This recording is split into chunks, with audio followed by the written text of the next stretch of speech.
Hello, everybody, and welcome to a Phantom's Thought video. Yeah, no, State of Destiny 2 video just came out a long time ago, but already doing another one. Yeah, this isn't my usual State of Destiny 2 video, but it will follow the same notion on my personal thoughts on a current hot button issue in the community. So, what's going on this time? Well, it's time to talk about the elephant in the PvP room, also known as Trials of Osiris. Yeah, I know. I'm the big PvE guy, and whatever could I offer about a PvP in-game mode? Well, let's go ahead and talk about it. First, I do want to start today by sharing some information on some of the big problems facing the playlist right now. Then I want to share some important tidbits on why a lot of people's notion of just go back to week one is nonsensical. And finally, I'll finish off today with my thoughts on what I feel like needs to happen to fix the mode for the better and to keep it healthy in the long run. So let's jump in today, and we'll start by talking into the what's wrong with the mode and to provide some important points of data for the community to pick up on them. So we're going to dig into the data to start today's video. At the launch of Season 15, Bungie announced changes to the Trials of Osiris mode's reward structure, offering a new reputation system with gains based on round wins and Trials engrams for ranking up, which would then allow players who don't win much to still be rewarded in the playlist. Additionally, Bungie allowed solo players to queue into the playlist and be match made with others. Also, the passages would no longer break on 3 losses, but if you didn't go flawless, that wouldn't really do anything still. For the players who did go flawless, they could continue to earn adept weapons from the game wins so long as their card remained flawless. Let's take a look at the data and actually see how this initial batch of changes actually performed. So the first week historically sees many players in the mode anyways, and it did appear to benefit greatly from these changes. Week 1 saw 748,490 unique players enter the mode. 238,096 of them reached the lighthouse, so that's approximately 32% of the player base. In the second week, Bungie added the flawless matchmaking pool, which was a community requested feature in which players who had already gone flawless for the week would then only match with flawless players. Participation dropped a little bit, 701,812, and 255,908 players reached the lighthouse. So this was about 36.5%. So even though the total number dropped just a little bit, the total amount of people who ended up going flawless did increase. This change appeared to help the lower skilled players reach the lighthouse. However, the higher skill community appeared to universally reject these changes as it blocked the ability to farm the mode or assist in carries. And we're gonna talk a little bit about this whole notion of blocking here later on. Week 3 introduced a slight change to the game mode. There was a neutral zone capture point that would shift position based on the team that lost the previous round to try to force engagements throughout the game. Participation dropped this week to about 672,850, and 226,699 players went flawless, so 33.6%. Feedback for the week was mixed. Some people did enjoy the change, others did not like it. However, a lot of the feedback seemed to be focused on the positioning of the zone after each round. The flawless pool was still active for this week. On week 4, Bungie took some feedback and adjusted the timeline of the flawless pool, allowing the first 2 days of trials to behave without the pool, and then Sunday through reset would behave with the flawless pool. Participation did fall that week to 531,259, and only 183,209 players went flawless, so 34%.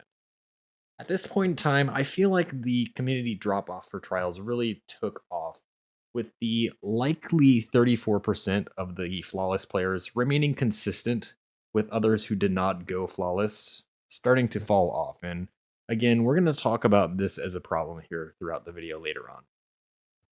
Week 5 continued the dropping trend. Only 479,558 players played, while only 143,257 went flawless, so we're down to 29.8%.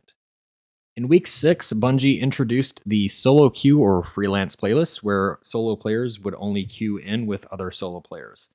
While this seemed to negatively impact the thoughts of the hardcore Trials players who thought they would break the mode apart into 2 separate pools, it actually seemed to do the opposite for the weekend. Participation rose to 586,038. However, the number of players that went flawless was only 152,960. So that's actually 26%, so a lot lower. Participation did increase, but this weekend was the first to highlight the first major issue with trials. We'll get here after the final bit of data. The most recent weekend, which just surpassed, we saw the adjustment to the matchmaking rules where matches would be picked based on the total number of game wins you have had in that weekend. The flawless pool was then removed.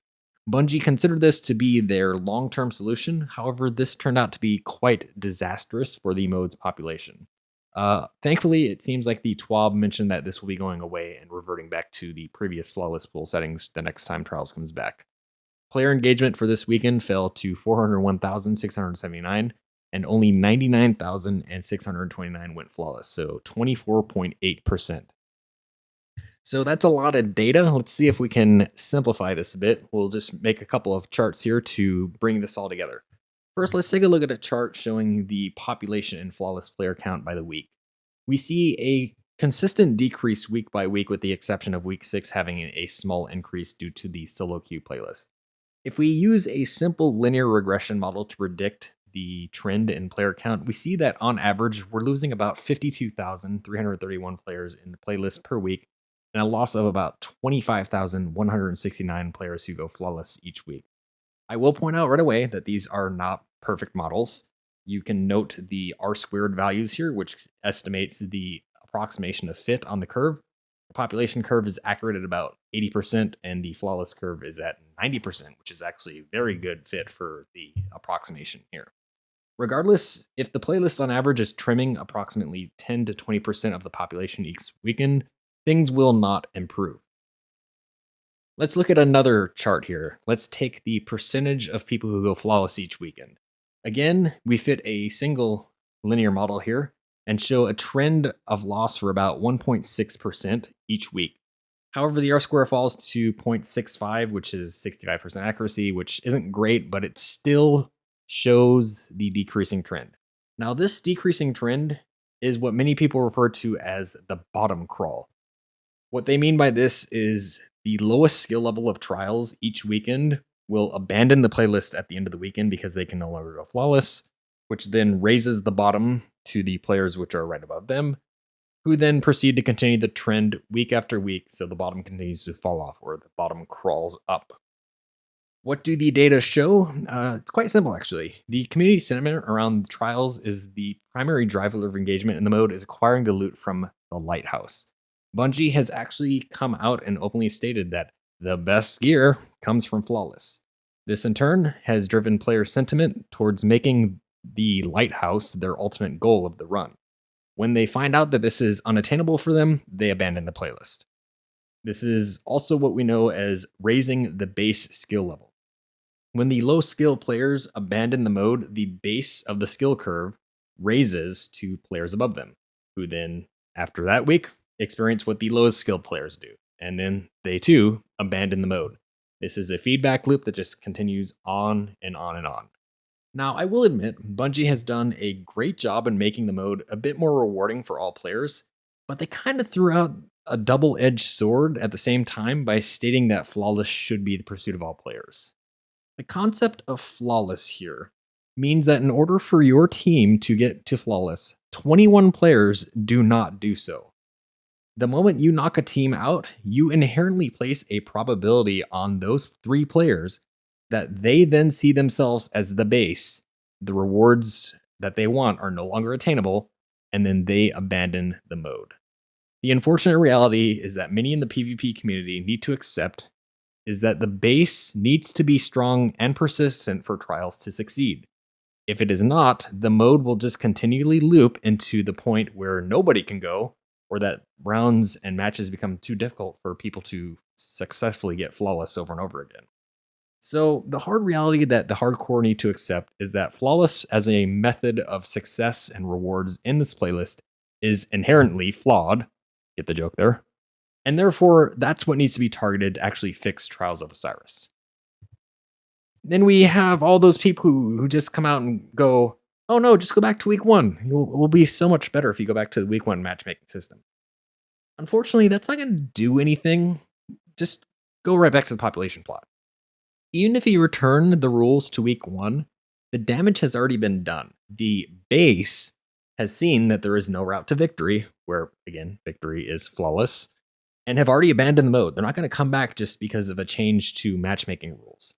Returning to the week 1 rules won't bring those players back because to them, nothing has changed that will help them reach the lighthouse. If anything, going back to the week 1 matchmaking will only accelerate the removal of the base from the mode each week, with only the weeks with freelance seeing slight upticks in the engagement. Even though you will still only have about 50-50 shot each game in the freelance playlist based on your luck with matchmaking. So no, streamers and PvP community, I'm afraid the only way forward is to remove flawless from Trials. So let's actually talk about how we do this in a meaningful way to keep the spirit of Trials intact.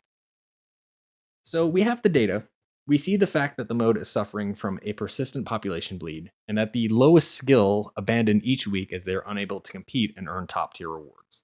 Therefore, we need to explore a solution that keeps the base engaged week after week, otherwise we'll just be stuck in the endless cycle where the mode dies after a couple weeks each season, and then Bungie looks for solutions that they just can't find because they don't exist. The problem is sourced from the general elitism of the PvP community, in which they are unwilling to part with that which has failed the mode, which is to say the notion of going flawless as the only source of top tier rewards. As I mentioned, this is the source of all problems. For a team of 3 to go flawless, it means 21 other players do not, which fuels loss of the base with time. I have always railed against the primary issue with the Destiny 2 being rewards, and yet again, this can all boil down to rewards being the biggest issue with Trials of Osiris. In Grandmasters and Raids, you can simply persevere, learn the encounters, and earn the rewards you seek. But in Trials, if you don't meet the skill floor, you're out of luck. There's no way you can ever get there because the base keeps getting higher each week. No top rewards, no player retention. It's just that simple. Now, that's not to say that everyone should just be handed top tier items. I do agree that there needs to be some input from players to actually get them. But the problem is, if they are never attainable in the first place, then you just won't have the player retention that is needed to maintain the healthy playlist. So with that in mind, we need to restructure the mode and its rewards. The biggest thing that needs to happen to Trials is the removal of flawless. It just doesn't work. The lighthouse needs to be accessible for all players of all skill levels, so long as they remain engaged in the playlist. Engagement can still be tracked with wins, but gatekeeping from losses, that needs to go. Therefore, what I'm proposing is that we change the system from wins and flawless to simply scores and win streaks. So you have a passage, it has a score on it, and a win streak tracker. If you get a win, you get 3 points. If you lose a point on your card. The win streak bonus adds an additional point for each win. So let's say you get 2 wins, that means you get 4 points for that win. Let's say you've won 3 in a row, instead of getting 3, you get 5, and so on and so forth. But then if you lose a match, you lose a point and your win streak is over. Access to the lighthouse is then tied to reaching a score threshold on your card. For the system to retain the current 7 wins and no losses, that works out to about 42. We'll just round it down to 40 for simplicity's sake. You can then match make based on the average score of all 3 players in the fire team, with the score here referring to the cumulative score on all passages for the players, because you can still switch your passages out.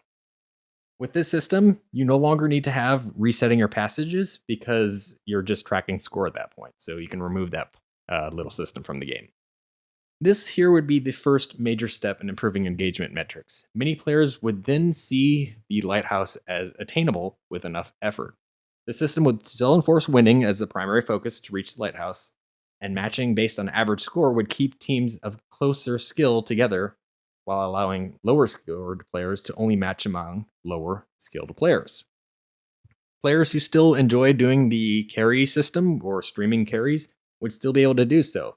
Each successive carry would get a little harder since it would be based on their average for all 3 players, but it would still be possible in this system.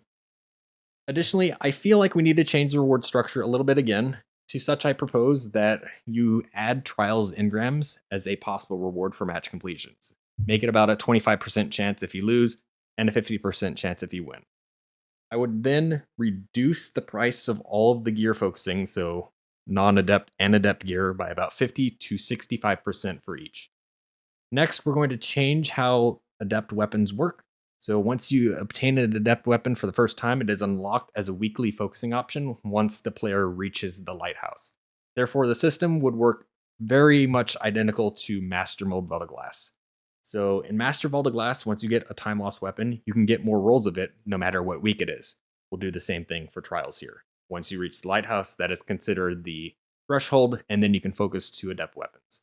However, you can incentivize a certain weapon by having each week's selected adept weapon have an additional 50% focusing discount to incentivize going after that particular weapon.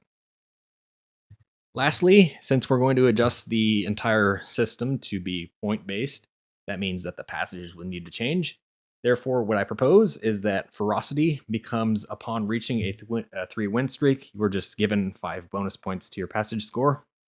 Mercy would make your losses not count against your passage score. However, you lose out on the win streak bonus by 1 point. So it would then take 2 and 3 wins to actually start seeing the bonuses. For Passage of Wealth, we would make it so completing matches now grants a higher chance of getting a Trials engram for both wins and losses.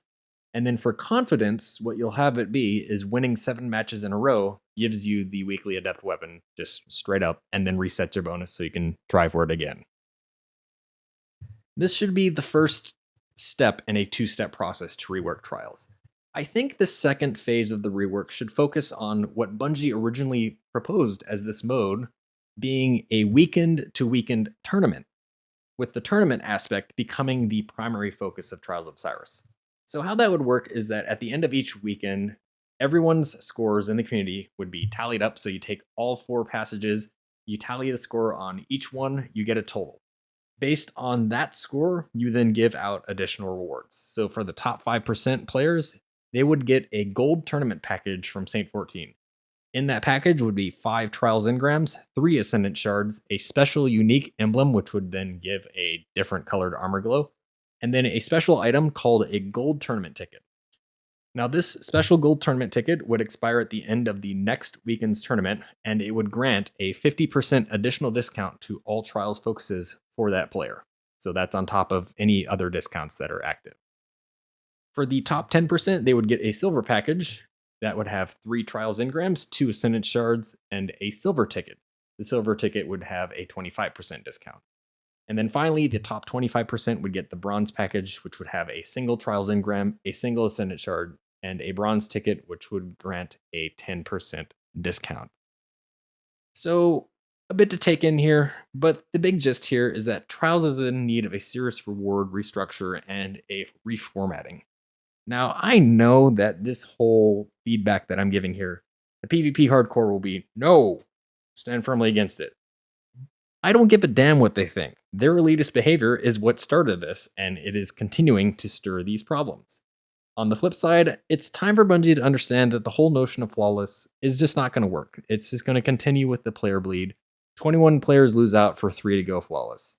If you kick 21 people out from top tier rewards, they eventually give up on the playlist as a whole, and you get player bleed, which leads to the lowest skill going higher and higher until nobody engages. So it's that simple, folks. Trials needs a rework. Trials needs to get rid of flawless. That's all I can say. That's going to do it for today's video. I know a bit of an info dump, but I wanted to get my thoughts out there, seeing as it's a hot button issue right now. Feel free to share your own thoughts below, and I will catch up with you in a few weeks when we get closer to the 30th pat. Thanks for watching, and I'll see everyone next time.